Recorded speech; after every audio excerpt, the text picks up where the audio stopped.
J'étais en travail lorsque ma belle-mère, Judith, a fait irruption dans la salle d'accouchement en hurlant que mon bébé appartenait à sa fille, Lisa.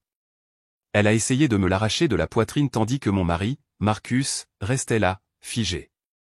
L'infirmière l'a immédiatement éloigné, mais il était trop tard. Le bébé ne bougeait plus.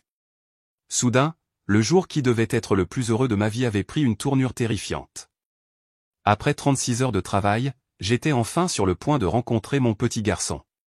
Les contractions arrivaient fort et vite. Mon péridural s'estompait, et j'étais épuisé au-delà de toute croyance, mais j'étais prête. Encore un gros effort, Evelyne, m'encouragea le docteur Winters entre mes jambes. On voit sa tête. Vous vous débrouillez très bien. Mon mari, Marcus, me serra la main. Vous y arrivez, Eve, chuchota-t-il. Son visage était pâle, mais ses yeux brillaient d'excitation. Je fermais les yeux, rassemblais les maigres forces qu'il me restait, et poussais de toutes mes forces. La douleur était explosive, irradiant de mon cœur dans tout mon corps, mais je pouvais sentir mon fils entrer au monde. Un son étranglé, animal, s'échappa de ma gorge tandis que je poussais. Puis, juste au moment où je ressentis la sensation brûlante des épaules de mon fils qui passait, la porte de la salle d'accouchement s'ouvrit en claquant avec un bruit qui fit sursauter tout le monde. Où est-il? Où est-il? Le cri était reconnaissable, ma belle-mère, Judith. Dans mon brouillard de douleur et d'effort, je la vis entrer dans la pièce, son visage déformé par la rage, son sac à main de créateur se balançant sauvagement à son bras. Derrière elle, une infirmière essayait de l'intercepter, en criant « Madame, vous ne pouvez pas être ici ». Mais Judith était imparable. Elle avait toujours été une force de la nature, riche, ayant droit à tout, et habituée à obtenir ce qu'elle voulait, mais je ne l'avais jamais vue comme ça. Ses cheveux argentés, normalement parfaitement coiffés, étaient ébouriffés, son maquillage coûteux était maculé de larmes. « C'est le bébé de ma fille », cria-t-elle en me pointant du doigt. « Vous me l'avez volé. » La pièce se tut, sauf le bip régulier du moniteur fœtal. Même la médecin fit une pause, ses mains toujours positionnées pour recevoir mon enfant.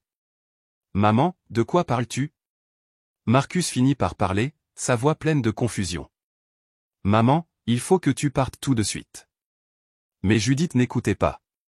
Ses yeux étaient sauvages, fixés sur l'espace entre mes jambes où notre bébé émergeait encore. Lisa m'a tout raconté, cracha-t-elle, faisant référence à l'ex-petite amie de Marcus de 5 ans auparavant.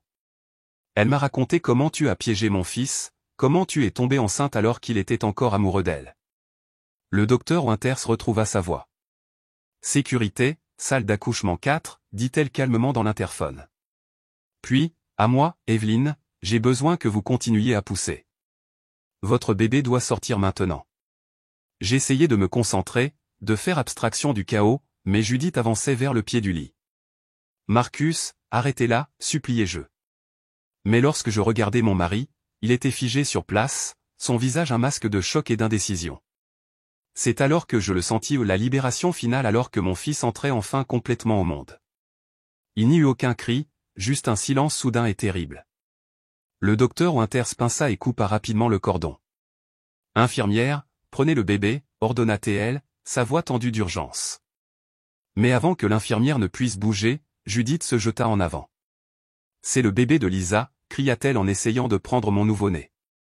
Elle m'a tout raconté où vous avez utilisé le sperme congelé de mon fils, le sperme qu'il a conservé pour Lisa avant leur rupture. Ses mains, avec leurs ongles rouges parfaitement manucurés, attrapèrent mon petit garçon, encore glissant de liquide amniotique et de sang. Sa bague gratta sa peau délicate alors qu'elle essayait de le tirer des mains du médecin. Sécurité, appela à nouveau le docteur Winters, plus urgemment cette fois. L'infirmière à ma droite bougea avec une vitesse surprenante pour quelqu'un de son âge, elle se coinça entre Judith et le médecin, bloquant physiquement ma belle-mère pour qu'elle n'atteigne pas mon enfant. « Madame, vous devez reculer maintenant », dit l'infirmière, sa voix ferme comme de l'acier. Mais le mal était fait. Dans la lutte, mon bébé, mon beau petit garçon parfait, avait glissé des mains du médecin. Je le vis tomber, apparemment au ralenti, pas même à un pied de distance, sur la table d'accouchement rembourrée. Un silence terrible tomba sur la pièce. Mon fils ne pleurait pas. Il ne bougeait pas, dit le docteur Winters, sa voix soudainement clinique et détachée. Elle appuya sur le bouton d'urgence au mur. Code bleu en salle d'accouchement 4. J'ai besoin d'une équipe néonatale immédiatement. Alors que le personnel médical se précipitait, poussant Judith de côté, mon mari bougea enfin mais pas vers moi, pas vers notre fils. Au lieu de cela, il attrapa sa mère par les épaules. « Maman, de quoi parles-tu » demanda-t-il, sa voix se brisant. « Lisa ? Qu'est-ce que cela a à voir avec Lisa ?» Je n'arrivais pas à croire ce que j'entendais. Notre fils ne respirait pas, et Marcus posait des questions sur son ex-petite amie. Le monde a commencé à tourner, des taches noires sont apparues dans ma vision. La dernière chose que j'ai vue avant de m'évanouir était mon petit-fils immobile qui était emmené par une équipe de médecins tandis que mon mari se tenait les bras autour de sa mère en sanglots. Lorsque je me suis réveillé, j'étais dans une salle de réveil. Les lumières fluorescentes étaient trop vives, aggravant mon mal de tête lancinant. Pendant un instant, je ne me souvenais pas où j'étais ni pourquoi j'étais là. Puis tout est revenu envahir mon esprit, mon bébé. J'essayais de m'asseoir, ignorant la douleur aiguë qui déchirait mon bas du corps. Une infirmière me poussa doucement pour que je me couche. « Madame Chen, vous devez rester immobile, dit-elle doucement. Vous avez perdu beaucoup de sang. » Mon bébé, crachai-je, ma gorge rauque après avoir crié pendant le travail. « Où est mon fils ? Va-t-il bien ?» L'infirmière hésita un instant de trop. « Il est vivant, dit-elle enfin, mais je devrais laisser le médecin vous expliquer son état. » Un soulagement m'envahit, suivi immédiatement d'une nouvelle vague de peur. Qu'avait fait Judith à mon enfant ? Je dois m'être rendormi, car lorsque j'ouvris les yeux, Marcus était assis à côté de mon lit. Ses yeux étaient injectés de sang, ses vêtements étaient froissés. Il avait l'air d'avoir vieilli de 10 ans en quelques heures. « Eve » chuchota-t-il en prenant ma main. Sa paume était moite. « Tu es réveillé. » Je retirai ma main. « Où est notre fils ? Que s'est-il passé ? Va-t-il bien ? » Le visage de Marcus s'effondra. « Il est stable. Ils l'ont sous respirateur. » Quand il est tombé. Sa voix se brisa, il y a eu un édème cérébral. Ils font tout leur possible. Tu veux dire quand ta mère a essayé de l'enlever et que le médecin l'a laissé tomber ? Marcus grimaça. C'était un accident, Eve. Maman ne voulait pas. N'ose pas la défendre, sifflai-je, la rage me donnant une force que je ne savais pas posséder. Où est-elle ? L'ont-ils arrêtée ? Marcus baissa les yeux sur ses mains. Elle est à la maison. Elle ne va pas bien, Eve. Elle a fait une crise psychotique. Elle croyait vraiment. Je me fiche de ce qu'elle croyait. Je luttai pour m'asseoir à nouveau, ignorant la douleur. Elle a essayé de prendre notre fils, et tu es resté là. Des larmes remplirent les yeux de Marcus. Je sais. Je suis tellement désolé. J'étais sous le choc. Pars, dis-je, ma voix tremblant de fureur. Sors de ma chambre tout de suite. Pars. Je criai, sans me soucier de qui entendait. Et dis-leur que je veux voir mon fils maintenant. Après le départ de Marcus, je me remis sur les oreillers, mon esprit bouillonnant. Que voulait dire Judith à propos de Lisa et du sperme congelé ? Marcus et moi avions lutté contre l'infertilité pendant des années avant que je ne tombe enfin enceinte naturellement. Nous n'avions jamais utilisé de traitement de fertilité. À moins que, non, ce n'était pas possible. Marcus n'aurait pas menti sur quelque chose d'aussi fondamental. Mais les mots de Judith continuaient de résonner dans ma tête, vous avez utilisé le sperme congelé de mon fils, le sperme qu'il a conservé pour Lisa avant leur rupture. Comment Judith pourrait-elle même connaître le sperme congelé à moins que ce soit vrai ? Il m'a fallu toutes mes capacités de persuasion, mais 3 heures plus tard, une infirmière m'a aidé à monter dans un fauteuil roulant et m'a conduite aux soins intensifs néonatales. Derrière la vitre, dans un enchevêtrement de tubes et de fils, se trouvait mon petit-fils. Son petit torse parfait montait et descendait mécaniquement avec un respirateur. Un pansement recouvrait une partie de sa tête où ils avaient placé une dérivation pour soulager la pression sur son cerveau. Marcus était assis à côté de l'incubateur, la tête entre les mains. Il leva les yeux à mon arrivée, les yeux rouges et désespérés. « Eve » commença-t-il, mais je l'interrompis de la main. L'infirmière des soins intensifs néonatales m'aida à me désinfecter les mains et me guida vers une chaise de l'autre côté de l'incubateur par rapport à Marcus. « Vous pouvez le toucher » dit-elle doucement. « Faites juste attention au tube. » Du bout des doigts tremblants, je passai par la petite ouverture de l'incubateur et caressai la joue incroyablement douce de mon fils. Sa peau était chaude. Dieu merci, elle était chaude, et je pouvais voir son petit torse monter et descendre à chaque respiration mécanique. Son nom est Ethan, dis-je. Ethan James Chen.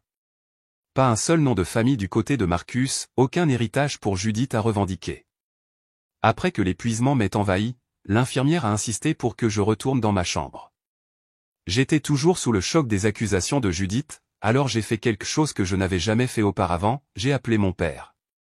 Nous ne nous étions pas parlé depuis des années, pas depuis qu'il avait clairement fait savoir qu'il désapprouvait mon mariage avec Marcus.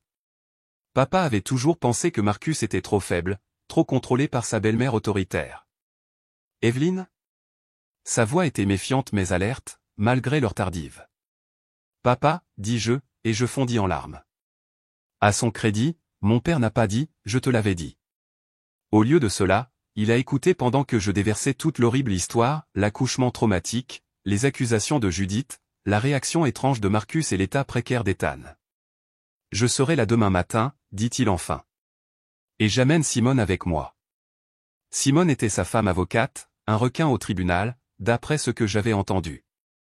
Après avoir raccroché, je me suis allongé sur le lit, physiquement et émotionnellement épuisé. Le sommeil ne viendrait pas, cependant. Mon esprit continuait de rejouer les accusations sauvages de Judith et le comportement évasif de Marcus. La chambre d'hôpital était stérile et froide, le bip des moniteurs était un rappel constant de l'endroit où j'étais et de ce qui s'était passé. J'avais toujours imaginé cette journée si différemment, Marcus et moi regardant notre nouveau-né avec adoration, prenant ses premières photos précieuses, appelant des amis et de la famille pour partager notre joie. Au lieu de cela, j'étais seul, mon fils se battait pour sa vie, et mon mari, l'homme en qui j'avais confiance pour tout, l'homme qui m'avait tenu la main pendant 3 ans de tests de grossesse négatifs, qui avait essuyé mes larmes après chaque tentative infructueuse, tout était-ce un mensonge? Avait-il pensé à Lisa tout le temps? Je me souviens comment il m'a demandé en mariage, sur un voilier dans la baie, le Golden Gate Bridge se détachant sur le coucher du soleil. Il avait semblé si sûr, si amoureux. Tu es celle qu'il me faut, Eve, avait-il dit. Tu es mon avenir. Quand cela a-t-il changé? Ou avait-ce jamais été vrai? Le doute ne me laisserait pas me reposer. J'avais besoin de réponses. J'ai pris mon téléphone et j'ai cherché, Lisa Chen, San Francisco, sachant qu'elle avait gardé le nom de famille de Marcus pour des raisons professionnelles même après leur rupture. Les résultats ont montré un profil LinkedIn pour Lisa Chen, PhD, psychologue du développement. J'ai cliqué dessus, et mon sang a gelé. Sa photo de profil montrait une femme asiatique souriante avec une peau parfaite et des cheveux noirs brillants. Sa dernière mise à jour de travail datait de 6 mois, retour à San Francisco après 5 ans à Londres, ravi de commencer mon nouveau poste au UCSF Medical Center. Lisa était à Londres depuis 5 ans, et maintenant elle était de retour, juste au moment où j'étais sur le point d'accoucher. J'ai continué à faire défiler les résultats de recherche et j'ai trouvé un article récent dans une revue médicale, Recherche révolutionnaire sur la mémoire génétique chez les nourrissons, par le docteur Lisa Chen. La photo qui l'accompagnait montrait Lisa en blouse de laboratoire à côté de la mère de Marcus, Judith Chen, identifiée comme la responsable de la fondation familiale Chen, qui avait apparemment financé la recherche. Mes mains tremblaient tellement que j'ai failli laisser tomber le téléphone. Ce ne pouvait pas être une coïncidence. Judith avait entretenu une relation avec l'ex de Marcus pendant toutes ces années, et maintenant, juste au moment où j'allais avoir le bébé de Marcus, elles travaillaient ensemble. Un léger coup à la porte interrompit mes pensées en spirale. Une infirmière a entr'ouverte la porte. « Madame Chen, votre mari m'a demandé de vous faire savoir qu'il rentre chez lui pour prendre une douche et se changer. Il sera de retour dans quelques heures. » J'ai hoché la tête hébété. « Merci. » Après son départ, j'ai pris une décision. Je devais découvrir la vérité, et je devais le faire maintenant, pendant l'absence de Marcus. S'habiller était une épreuve qui m'a fait transpirer et halter, mais j'y suis arrivé. J'ai attendu que les infirmières soient occupées avec un autre patient avant de me diriger lentement dans le couloir vers l'ascenseur. Dehors, j'ai pris un covoiturage et j'ai donné au chauffeur une adresse que je connaissais par cœur, le domaine familial Chen à Pacific Heights. Le manoir Chen était illuminé comme un bateau de croisière à mon arrivée, malgré l'heure tardive. J'ai payé le chauffeur et j'ai marché de façon instable jusqu'à la longue allée, chaque pas envoyait des vagues de douleur à travers mon corps postpartum. Au moment où j'atteignis l'immense porte d'entrée, j'étais étourdi et nauséabonde, mais la rage qui brûlait en moi m'a maintenu en mouvement.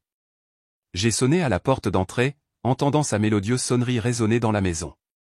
Après un instant, la porte s'ouvrit pour révéler Wei, la gouvernante de longue date de la famille Shen. Ses yeux s'écarquillèrent de surprise. « Madame Evelyne ? Que faites-vous ici ? Vous devriez être à l'hôpital. »« Où sont-ils ? Demanda-t-elle en me dépassant dans le hall d'entrée en marbre. »« Où est Judith ? » Madame Shen est dans son bureau avec Monsieur Marcus et le docteur Lisa, dit Wei, se tordant les mains nerveusement. « Mais Madame Evelyne, vous n'avez pas l'air bien. » Je n'ai pas attendu d'entendre la suite. Je me suis dirigé vers le bureau de Judith, une pièce que j'avais toujours détestée, avec ses meubles anciens intimidants et ses murs tapissés de photos des réussites de la famille Shen, pas une seule ne me mettant en vedette, malgré 7 ans de mariage. La porte était entr'ouverte, et je pouvais entendre des voix à l'intérieur. Je l'ai poussée sans frapper.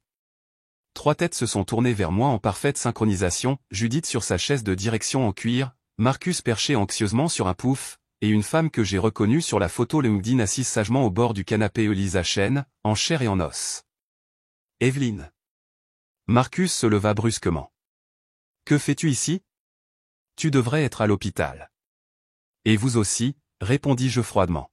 « Avec votre fils. Vous vous en souvenez ? Le bébé qui se bat pour sa vie à cause de votre mère. » Le visage de Judith s'endurcit. « Vous avez du culot de venir ici après ce que vous avez fait. » J'ai ri amèrement. « Ce que j'ai fait ? Vous avez presque tué mon enfant aujourd'hui, et vous m'accusez. » Lisa a dit doucement, prenant la parole pour la première fois, biologiquement, du moins. La pièce est tombée silencieuse. Je l'ai regardée, puis Marcus, attendant un démenti qui ne vint pas. « De quoi parle-t-elle ? » demandai-je, bien que je commençais à comprendre. Marcus s'est avancé vers moi, les mains tendues. « Eve, je peux expliquer. Ce n'est pas ce que tu penses. » « Alors qu'est-ce que c'est ? » « Parce qu'on dirait que tu me mens depuis tout notre mariage. » Marcus lança un regard nerveux à sa mère, qui lui fit un signe de tête sec. « Tu sais que nous avons eu du mal à concevoir, » commença-t-il hésitamment. « Le médecin a dit que mon nombre de spermatozoïdes était trop faible. »« Oui, je me souviens, » dis-je. « Nous avons essayé pendant 3 ans. Ce que tu ne sais pas, c'est que j'avais le même problème avec Lisa il y a des années. Nous voulions avoir des enfants, alors j'ai congelé des échantillons de sperme sain avant que mon nombre ne baisse trop. J'avais l'impression de m'être fait gifler. Et tu n'as jamais pensé à m'en parler pendant nos traitements de fertilité ? » Marcus a eu la grâce d'avoir l'air honteux. Je ne pensais pas que c'était important. Ces échantillons étaient destinés à Lisa et moi. Quand nous avons rompu, j'ai simplement oublié. Menteur. Lisa intervint, sa voix étonnamment douce. Tu n'as pas oublié, Marcus. Tu m'as dit que tu allais les détruire. C'est ce que nous avons convenu. Je les ai regardés l'un après l'autre, la tête qui tournait. Donc les échantillons existaient encore. Mais qu'est-ce que cela avait à voir avec Ethan ? Je suis tombée enceinte naturellement, nous ne faisions même plus de traitement. Un lourd silence a rempli la pièce. C'est Judith qui l'a finalement brisé. Le soir de votre dîner d'anniversaire l'année dernière, dit-elle froidement, celui que j'ai organisé ici, vous avez trop bu et vous êtes allé vous coucher. Vous vous en souvenez ? J'ai hoché la tête lentement. J'avais eu un terrible mal de tête et j'étais allé me reposer dans l'une des chambres d'amis. Quand je me suis réveillé, je me suis senti étrange, un peu désorienté, mais je l'avais attribué au champagne. Qu'avez-vous fait ? Chuchotai-je, l'horreur se faisant jour. Rien qui ne soit pas justifié, a claqué Judith. Lisa venait de rentrer de Londres. Elle et Marcus se sont réconciliés. Ils ont réalisé qu'ils avaient encore des sentiments l'un pour l'autre. J'ai regardé Marcus, qui ne pouvait pas me regarder dans les yeux. Est-ce vrai ? Nous nous sommes rencontrés pour déjeuner, a-t-il admis. Juste pour rattraper le temps perdu. Mais Eve, rien ne s'est passé. Ne lui mens pas maintenant. Lisa interrompit. Pas après tout. Elle se tourna vers moi. Nous avons fait plus que déjeuner. Nous avons couché ensemble, une fois. Et puis Marcus m'a dit qu'il ne pouvait pas te quitter. La pièce tournait. Je me suis accroché au cadre de la porte pour me soutenir. Alors quoi ? Vous avez décidé d'utiliser son sperme congelé pour tomber enceinte de son bébé, par vengeance ? Lisa secoua la tête. Non. Je n'ai jamais voulu d'enfant. C'était toujours le rêve de Marcus, pas le mien. C'est pourquoi nous avons rompu en premier lieu. Alors quoi? C'est Judith qui a répondu. C'était mon idée, dit-elle en relevant le menton avec défi. Lisa est venue me voir, m'a parlé de leur liaison. J'ai pu voir à quel point Marcus était malheureux avec toi où il l'a toujours été. Tu l'as piégé, tu l'as forcé à choisir entre sa famille et toi. Ce n'est pas vrai, dis-je, mais ma voix sonnait faible, même à mes propres oreilles. Quand j'ai découvert que les échantillons congelés existaient encore, a poursuivi Judith, j'ai vu une occasion.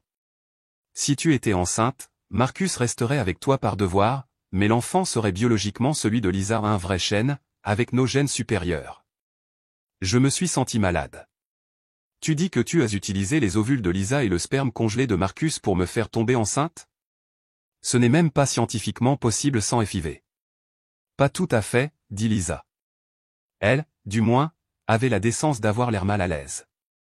Ils ont utilisé le sperme de Marcus, mais l'ovule était le vôtre. Le docteur Reynolds a effectué la procédure pendant que vous étiez sédaté.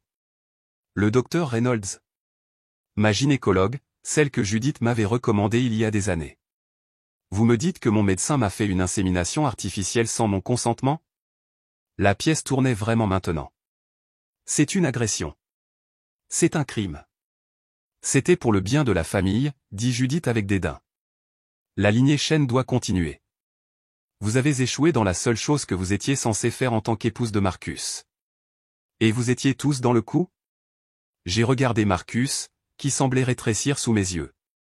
Pas avant. Chuchota Théil. Maman me l'a dit un mois plus tard, quand tu as annoncé que tu étais enceinte. J'étais tellement heureux, Eve. Je pensais que c'était un miracle.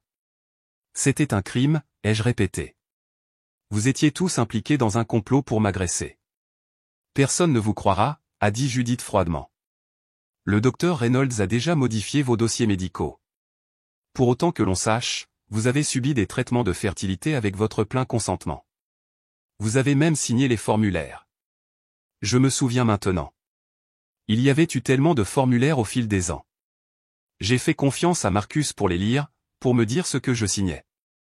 Pourquoi me dites-vous ça maintenant, demandai-je, ma voix sonnant loin de mes propres oreilles. Pourquoi êtes-vous venu à l'hôpital aujourd'hui et avez fait cette scène? Lisa se leva, redressant sa blouse impeccable. Parce que j'ai changé d'avis. Revoir Marcus m'a rappelé ce que nous avions, ce que nous pourrions avoir à nouveau. Elle a traversé la pièce et a posé sa main possessive sur le bras de Marcus. Il ne s'est pas retiré. Le bébé devait être le nôtre. Nous allions l'élever ensemble. Pendant que je disparaissais simplement, chuchotai-je. Marcus allait demander le divorce, a dit Judith sans embâche. Après une période de deuil convenable. L'implication m'a frappé comme un coup physique. Vous aviez l'intention de me tuer? Bien sûr que non, a dit Marcus rapidement. Personne n'allait vous faire du mal, Eve. Ce n'était jamais le plan. Alors quel était le plan? Personne n'a répondu. Le silence m'a dit tout ce que j'avais besoin de savoir. Vous êtes tous fous, dis-je en reculant vers la porte. Mon père et sa femme seront là demain matin. Elle est avocate. Quand je leur raconterai ce que vous avez fait. Vous ne raconterez à personne, a dit Judith avec une certitude glaçante. Pas si vous voulez garder votre fils. Je me suis figé. Que voulez-vous dire? L'acte de naissance d'Ethan n'a pas encore été établi, a-t-elle poursuivi. Un appel de ma part, et le nom de Marcus n'y figurera jamais. Vous serez une mère célibataire sans droit au soutien de la famille Chen. Et avec ses problèmes médicaux, ce petit garçon aura besoin des meilleurs soins que l'argent puisse acheter. Vous ne pouvez pas faire ça, chuchotai-je. Marcus est son père. Prouvez-le, a lancé Judith. Demandez un test de paternité, et la vérité sur la façon dont vous êtes tombé enceinte apparaîtra. Vos dossiers médicaux montrent que vous avez consenti à tout. Ce sera votre parole contre la nôtre ou contre un médecin respecté, une psychologue de renom et l'une des familles les plus riches de San Francisco. Lisa ajouta doucement, qui pensez-vous que les gens croiront? Je regardai Marcus en silence, le suppliant de me défendre, de s'opposer à sa mère et à son ex-petite amie. Mais il resta là, l'air piégé et malheureux.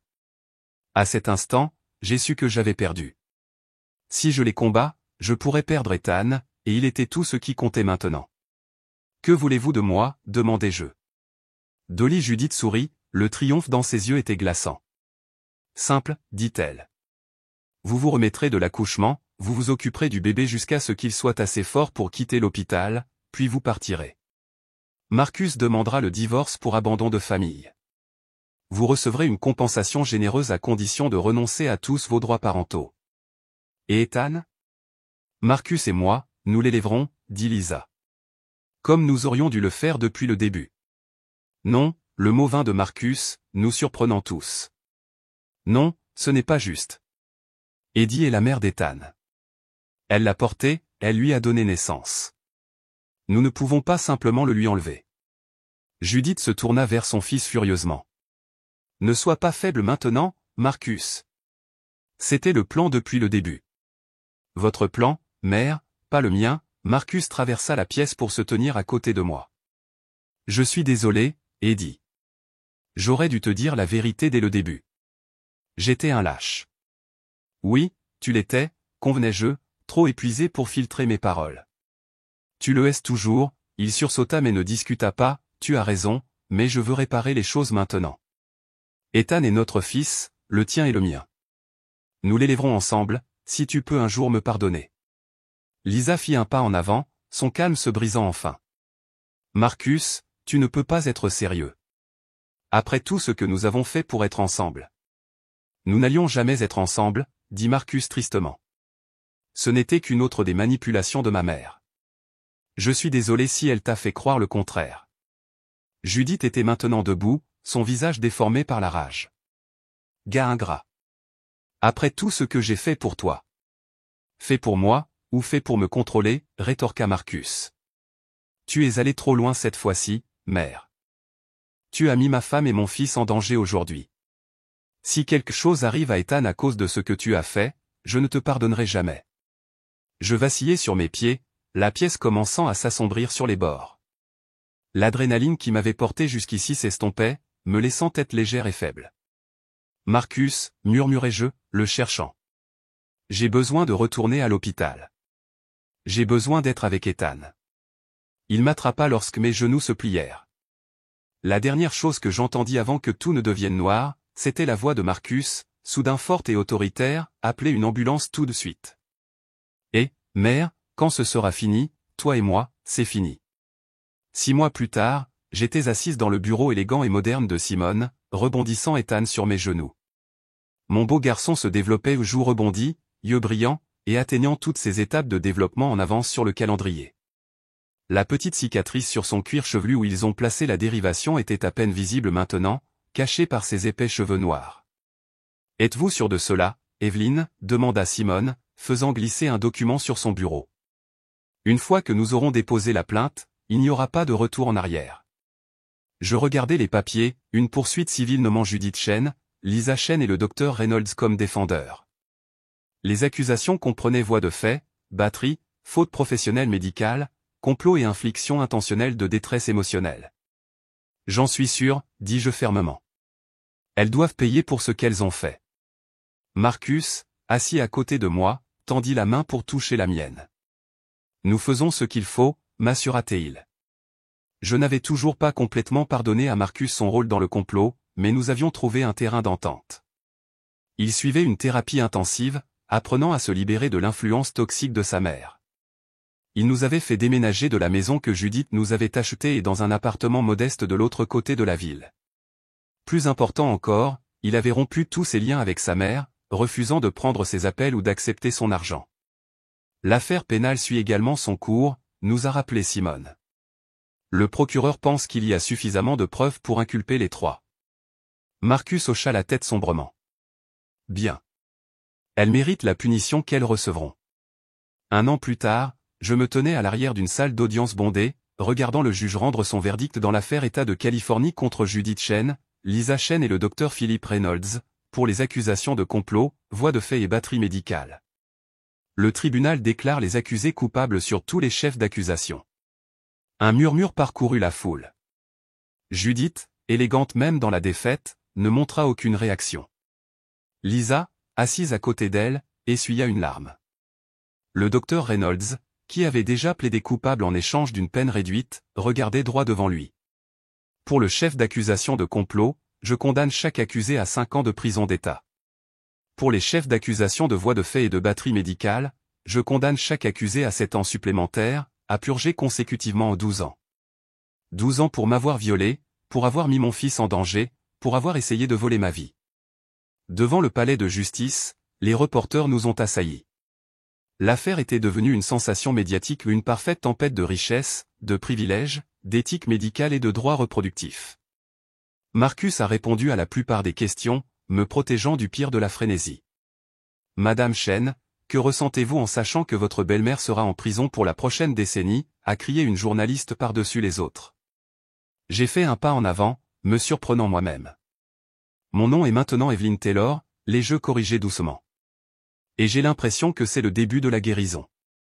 5 ans plus tard, j'étais assise sur un banc d'une aire de jeu, regardant Ethan courir avec d'autres enfants de maternelle. Ses cheveux noirs brillaient au soleil, son rire portait à travers le parc. En le regardant maintenant, si vibrant, si plein de vie, il était difficile de croire qu'il était le même nourrisson fragile qui avait lutté pour chaque souffle à l'unité de soins intensifs néonatales. Les médecins nous avaient mis en garde contre d'éventuels retards de développement, contre la possibilité de paralysie cérébrale ou d'autres complications liées à sa naissance traumatique, mais Ethan avait défié toutes les prédictions alarmantes. Il avait marché tôt, parlé tôt, et maintenant il faisait preuve d'une intelligence féroce qui me coupait parfois le souffle. Son seul rappel physique persistant était la petite cicatrice en forme de croissant sur son cuir chevelu, généralement cachée par ses cheveux épais. Les cicatrices émotionnelles étaient moins visibles, mais toujours présentes. Ethan faisait parfois des cauchemars ou des terreurs qui le laissaient crier et inconsolable. Le thérapeute a dit qu'il était possible que son corps se souvienne du traumatisme, même si son esprit conscient ne s'en souvenait pas. Je me demandais parfois s'il sentait la tension qui avait finalement déchiré sa famille. Marcus et moi avions vraiment essayé de faire fonctionner les choses pendant 2 ans après le procès. Nous avions suivi une thérapie de couple, une thérapie individuelle, même une retraite intensive de 2 semaines conçue pour aider les couples à guérir d'un traumatisme. Mais certaines blessures étaient trop profondes. La confiance qui avait été brisée ne pouvait jamais être complètement réparée. Ce n'était pas entièrement la faute de Marcus, j'avais changé aussi. La femme douce et confiante qui avait épousé un membre de la famille Chen avait disparu. À sa place se trouvait quelqu'un de plus dur, plus méfiant, farouchement protectrice de son indépendance. Je n'avais pas besoin de Marcus ni de l'argent de sa famille, la transaction issue de la poursuite civile avait permis à Ethan et à moi de vivre confortablement, et j'étais retourné au travail en tant que graphiste, créant une entreprise indépendante prospère qui me permettait d'être à la maison quand Ethan avait besoin de moi. Le divorce avait été aussi amiable que possible. Nous avons tous les deux reconnu que même si nous aimions notre fils, le traumatisme de sa naissance et les révélations qui ont suivi avaient irrévocablement changé notre relation. Nous partagions la garde, Ethan passant les jours de semaine avec moi et les week-ends avec Marcus. Nous étions civils lors des échanges, nous nous consultions sur les décisions importantes et nous dînions même parfois ensemble en famille, pour Ethan. Ça vous dérange si je vous rejoins? Je levai les yeux pour voir Marcus debout là, aussi beau que jamais dans ses vêtements décontractés du week-end. Les années lui avaient été bonnes, quelques mèches d'argent dans ses cheveux noirs, quelques rides de pluie autour des yeux, mais toujours le même Marcus qui avait autrefois fait battre mon cœur. Parfois, lorsqu'il souriait à Ethan d'une certaine manière, je ressentais un écho de ce que nous avions eu autrefois. Bien sûr, dis-je, me décalant pour faire de la place. Il demande quand tu arriverais. Marcus s'assit, ses yeux ne quittant jamais Ethan. Comment va le nouveau travail, demandai-je poliment. Après avoir quitté l'entreprise familiale Chen, Marcus avait créé sa propre entreprise technologique, la construisant de zéro sans les relations ni l'argent de sa famille. Elle avait eu du mal au début, mais elle prenait maintenant de l'ampleur. Ça va, hésita-t-il. C'est stimulant, mais ça va. J'ai eu des nouvelles de l'avocat de ma mère hier. Mon estomac se serra. Judith avait été libérée de prison 6 mois plus tôt, après avoir purgé 5 ans de sa peine. Elle avait obtenu une libération conditionnelle anticipée pour bonne conduite. Qu'a-t-elle voulu? Marcus soupira. La même chose qu'elle veut depuis sa sortie, une chance de voir Ethan. Non, dis-je automatiquement. Absolument pas, m'assura rapidement Marcus. J'ai dit à son avocat ce que nous avons toujours dit, qu'Ethan n'est pas prêt, et nous doutons qu'il le sera jamais. Je me suis légèrement détendu. C'était un domaine où Marcus et moi avions toujours été parfaitement alignés. Quelles que soient nos différences, protéger Ethan de Judith était notre priorité absolue. Avant que je puisse répondre, Ethan nous a repérés et est venu en courant, le visage rouge d'excitation. « Papa. Maman. Tu m'as vu ? » Je suis monté tout en haut tout seul. Marcus l'a attrapé, le balançant. « Je t'ai vu, mon pote. Tu étais incroyable. » Je les ai regardés ensemble, le cœur plein et douloureux à la fois. Malgré tout, je ne pouvais pas regretter le chemin qui avait mené Ethan dans ma vie. Il valait chaque instant de douleur, chaque cauchemar, chaque larme. En regardant Ethan bavarder avec enthousiasme avec son père, j'ai réalisé quelque chose d'important, le passé serait toujours là, mais il ne devait pas dicter notre avenir. Nous pouvions choisir d'avancer, de guérir, de trouver de la joie malgré tout ce que nous avions enduré. « Maman, on peut prendre une glace ?» demanda Ethan, apparaissant soudainement devant moi. « Papa dit que c'est bon si tu dis que c'est bon. » J'ai souri à son enthousiasme à bout de souffle. « Bien sûr, mon chéri. Mais une seule boule.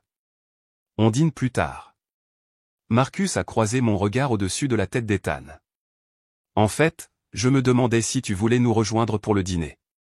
Il y a ce nouveau restaurant italien près de mon appartement, ils ont ces champignons farcis que tu aimes. » J'ai hésité.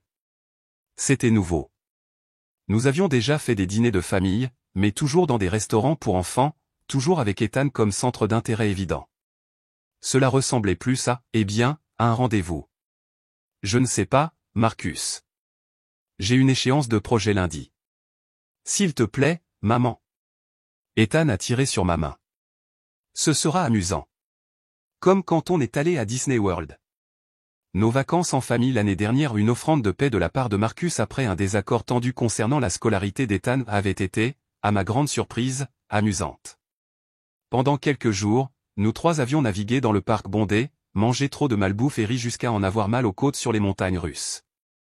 Pendant quelques jours, nous nous étions sentis comme une vraie famille. D'accord, me suis-je retrouvé à dire. Mais je ne pourrais vraiment pas rester tard. Le sourire de Marcus était chaleureux et sans pression. Pas de problème. Je ferai des réservations pour 6 personnes. Alors que nous nous dirigions vers le stand de crème glacée, même entre nous, j'ai pensé au long et étrange voyage qui nous avait menés ici, de l'horreur de cette salle d'accouchement aux révélations au manoir Chêne, de la satisfaction grinçante de la salle d'audience à la douleur silencieuse de la signature des papiers de divorce. Chaque étape nous avait façonné, moulé, testé. Je ne savais toujours pas si je pouvais jamais faire entièrement confiance à Marcus à nouveau. Je ne savais pas si l'amitié fragile que nous avions construite depuis le divorce pouvait un jour évoluer vers quelque chose de plus, mais je savais qu'Ethan méritait des parents qui pouvaient au moins être civils, qui pouvaient placer ses besoins au-dessus de leur propre douleur. Et peut-être, juste peut-être, je méritais aussi une chance de bonheur, non pas le bonheur naïf et simple que j'avais autrefois imaginé, mais quelque chose de plus profond et de plus durement gagné, un bonheur qui reconnaissait les cicatrices mais refusait d'être défini par elles. Judith avait essayé de me tout prendre, mon fils, mon mariage, ma dignité, même ma vie. En fin de compte, elle avait tout perdu à la place sa réputation, sa liberté, son fils, son précieux héritage familial. Le nom de Chêne, autrefois synonyme de pouvoir et de prestige à San Francisco, était maintenant associé à des scandales et à des crimes. La dernière fois que j'avais eu des nouvelles, Judith vivait seule dans un condo en Arizona, coupée de son ancien cercle social, sa santé se détériorant. Lisa avait déménagé à Boston après avoir purgé sa peine réduite, changeant de nom pour éviter la notoriété. Le docteur Reynolds avait perdu sa licence médicale et avait purgé 3 ans de prison avant d'être libéré en liberté conditionnelle. Aucune d'elles ne m'avait contacté depuis le procès, bien que Judith ait encore parfois essayé de joindre Marcus. J'ai regardé Marcus acheter à Ethan son cornet de glace pépites de chocolat, son préféré, et essuyant patiemment une goutte de sa barbe avant qu'elle ne tache sa chemise. Il m'a attrapé en train de le regarder et a souri, un sourire simple et sans garde qui m'a rappelé l'homme dont j'étais tombée amoureuse il y a toutes ces années. Le cauchemar qui avait commencé lorsque Judith avait fait irruption dans la salle d'accouchement nous avait façonné, nous avait marqué, nous avait presque détruit, mais il ne nous avait pas définis. Nous nous étions définis par nos choix, notre force et notre amour indéfectible pour l'enfant qui avait failli nous être enlevé. C'était la vraie victoire, c'était la vengeance ultime. Alors qu'Ethan sautait devant, Marcus a fait un pas à côté de moi, prémès sans me toucher. Il va si bien, dit-il doucement. L'enseignante dit qu'il lit au niveau d'un élève de 3e année. Je sais, dis-je. Parfois, je n'arrive pas à croire à quel point nous avons de la chance. Pas de la chance, dit fermement Marcus. Tu t'es battu pour lui dès le premier instant. Tu t'es battu quand je n'ai pas pu. Je n'oublierai jamais ça, Eve. Nos regards se sont croisés pendant un long moment, et dans cet échange silencieux se trouvait une histoire à la fois douloureuse et profonde. Nous avions failli tout perdre, nous nous étions profondément blessés. Mais nous avions aussi créé quelque chose de beau ensemble, non seulement Ethan, mais un nouveau type de relation, forgé dans le feu de l'adversité. Que cette relation reste une amitié ou devienne un jour quelque chose de plus, je ne le savais pas.